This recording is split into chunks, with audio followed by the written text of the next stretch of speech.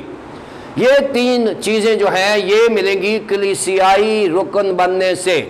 اگر آپ گھر بیٹھے خداوند کا کلام سنیں گے تو آپ میں محبت، خوشی، اطمینان مل جائے گا، لیکن تحمل، مہربانی اور نیکی نہیں ملے گی۔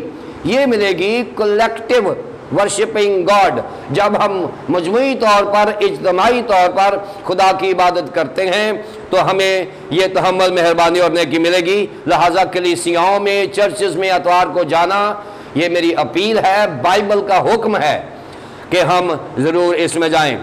اب تیسرا سیٹ ہے ایمانداری، حلم اور پرہیزگاری، اور یہ 3 میں سے آخری ہے۔ یہ ایک معیاری مسیحی کا معیار دے دیا گیا ہے۔ ایمانداری ایمان سے نکلتی ہے، حلیمی حلم سے نکلتی ہے، اور پرہیزگاری پرہیزگاری سے ہی نکلتی ہے۔ پرہیزگار جو ہوتا ہے وہ پرہیزگاری ڈیولپ کرتا ہے۔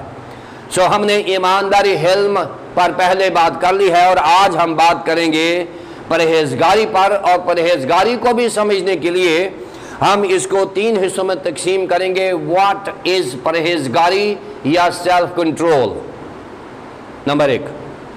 Number 2، the source of self control, پرہیزگاری کا سورس کیا ہے۔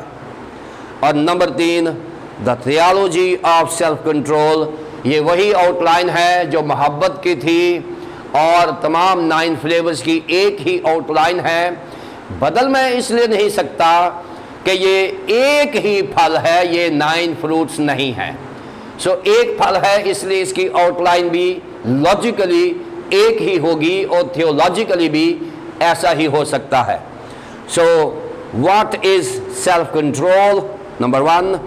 Number 2 is the source of self-control, and number 3, the theology of self-control۔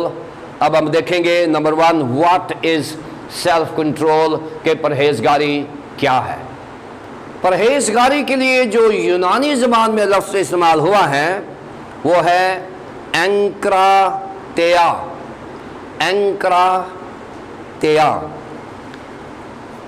اور یہ جو سینس ہمیں دے رہا ہے انکراتیا، جسے سیلف کنٹرول کہا گیا ہے، پرہیزگاری کہا گیا ہے، یہ جو ہمیں سینس دے رہا ہے یہ 3 طرح کی سینس ہمیں دے رہا ہے۔ جو انڈرسٹینڈنگ ہمیں دے رہا ہے وہ 3 طرح کی ہے۔ پہلی بات کہ ہم اپنے آپ کے اوپر کنٹرول کر کے رکھیں۔ پہلی جو سینس ہے وہ یہ ہے کہ انکراتیا سے مراد یہ ہے کہ ذہنی طور پر ایسی چیز کا انتخاب کرنا جو ہمیں ہمارے اوپر کنٹرول کرنے کی طاقت بخشے، یہ پہلی سینس ہے۔ دوسری سینس یہ ہے کیونکہ ہم اپنی مدد آپ کے تحت اپنے اوپر کنٹرول نہیں کر سکتے، تو دوسری سینس اس کی یہ بنتی ہے کہ surrendering to God for help, کہ اگر ہم سیلف کنٹرول میں ناکام رہے ہیں تو انکراتیا جو ہے یہ ہمیں دوسری سٹیج میں لے جاتا ہے۔ وہ کہتا ہے کہ اگر آپ اپنے لیول پہ اپنی طاقت سے ایز ہیومن بینگ آپ سیلف کنٹرول کریں تو اچھی بات ہے، اگر نہیں کر سکتے دین آپ سیکنڈ سٹیج پہ چلے جائیں، آسک گاڈ فار ہیلپ، کہ خدا سے مدد مانگیں۔ اور جو تیسری بات یہ ہے کہ جب آپ خدا کے ساتھ چل رہے ہیں، مدد مانگ رہے ہیں، تو پھر آپ کی آگے زندگی جو ہے آپ اکیلے نہ چلیں بلکہ خدا کے ساتھ گزاریں، تو آپ سیلف کنٹرولڈ رہیں گے۔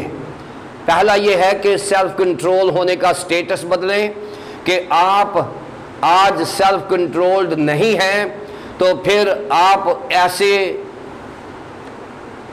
ایسی چیز کا انتخاب کریں جو آپ کو کنٹرول کرنے میں مدد دے۔ دوسری بات، اگر ایسا ممکن نہیں ہے تو خدا سے مدد مانگیں۔ تیسری بات، اگر مدد مانگ ہی لی ہے تو اس مدد کو چھوڑے نہیں، اس کے ساتھ ساتھ چلیں۔ یہ ساری السٹریشن جو ہے یہ انکراتیا جو یونانی زبان کا لفظ ہے وہ ہمیں پرووائڈ کرتا ہے، اور بہت سارے حوالہ جات بھی میں نے دے دیے ہیں۔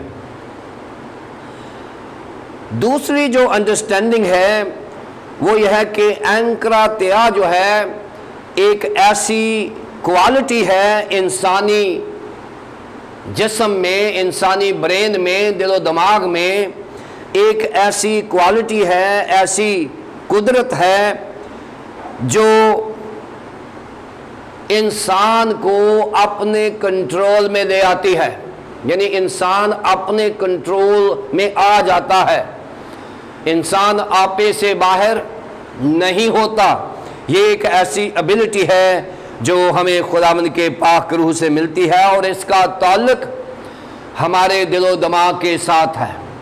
ہمارا دل اور دماغ جو ہے اس ایبلٹی کو کنٹرول کر سکتے ہیں اگر خداوند ہمارے ساتھ ہے۔ یہ ایک قابلیت ہے، ایک قابلیت ہے، ایک اہلیت ہے جو خداوند نے ہمیں دی ہے۔ ولیم بارکلے نیو ٹیسٹامنٹ کا کومنٹیٹر ہے، وہ یہ لکھتا ہے کہ انکراتیا جو ہے یہ ایک ایسی ایبلٹی ہے، ایک ایسی کوالٹی ہے جو انسان کو اس زمین پر رہتے ہوئے بھی آسمانی باشندہ بنا سکتی ہے۔ یہ ولیم بارکلے نے تھیولوجیکل سٹیٹمنٹ دے دی ہے۔ اس نے کہا ہے کہ انکراتیا انسان میں ایک ایسی ایبلٹی، ایسی اہلیت ہے، ایسی قابلیت ہے کہ وہ دنیا میں رہتے ہوئے بھی دنیا میں نہیں رہتا، وہ زمین پر رہتے ہوئے بھی آسمانی باشندہ ہوتا ہے۔ یہ ولیم بارکلے نے بتایا ہے کہ واٹ از سیلف کنٹرول۔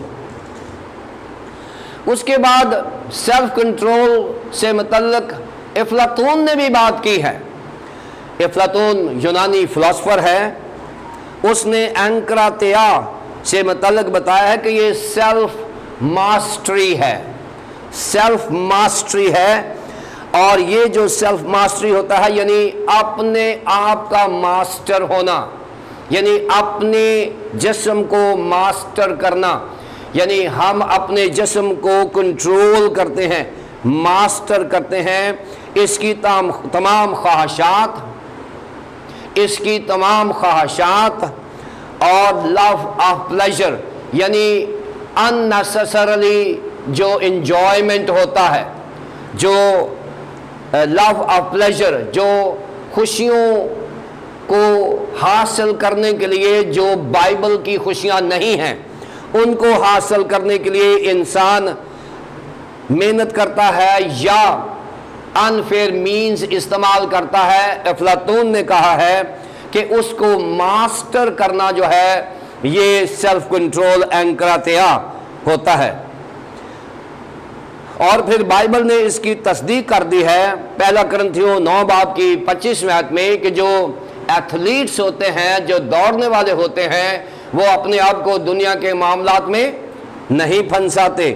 اور پھر اس کے بعد پہلا کرنتھیوں 7 باب کی 9 آیت میں بھی بیان کیا گیا ہے کہ کرسچنز کے پاس یہ ماسٹرنگ اسپرٹ ہوتی ہے کہ وہ اپنے جسم کو کنٹرول کر سکتے ہیں، ورنہ ایک نارمل ہیومن بینگ اس اہلیت کا مالک نہیں ہو سکتا۔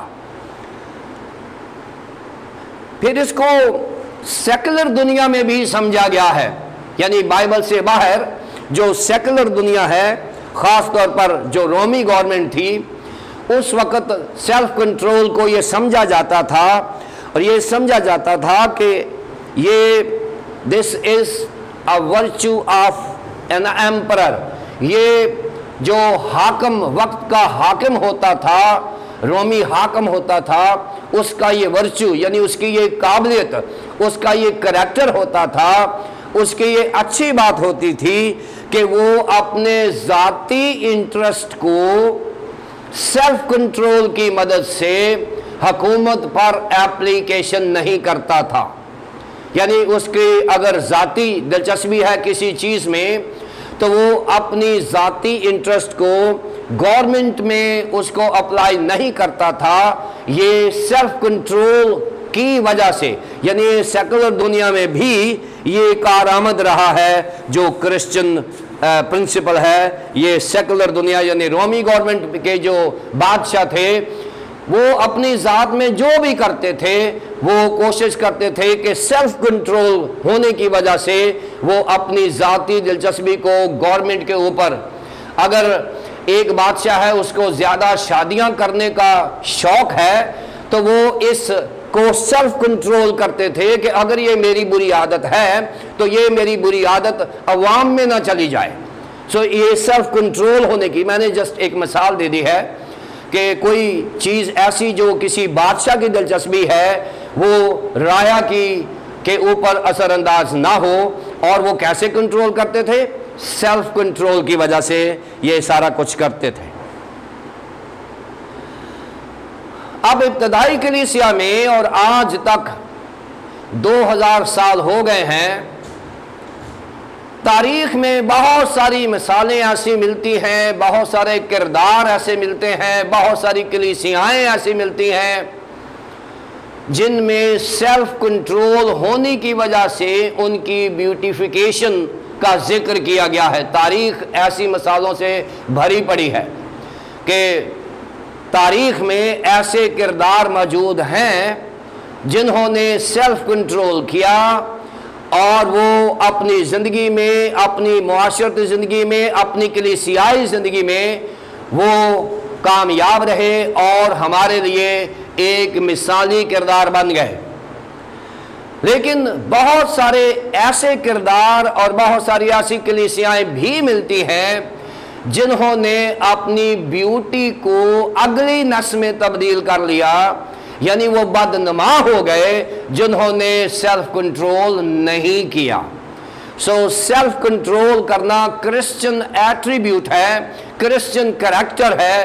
اگر ہم سیلف کنٹرول کرتے ہیں تو پھر اس کا مطلب یہ ہے کہ روح القدس کا رزلٹ جو ہے ہماری زندگیوں میں آ رہا ہے، اور وہ میری زندگی کے لیے، میری خاندانی زندگی کے لیے، میری معاشرتی زندگی کے لیے، میری کلیسیائی زندگی کے لیے وہ ایک اچھا ثابت ہو سکتا ہے۔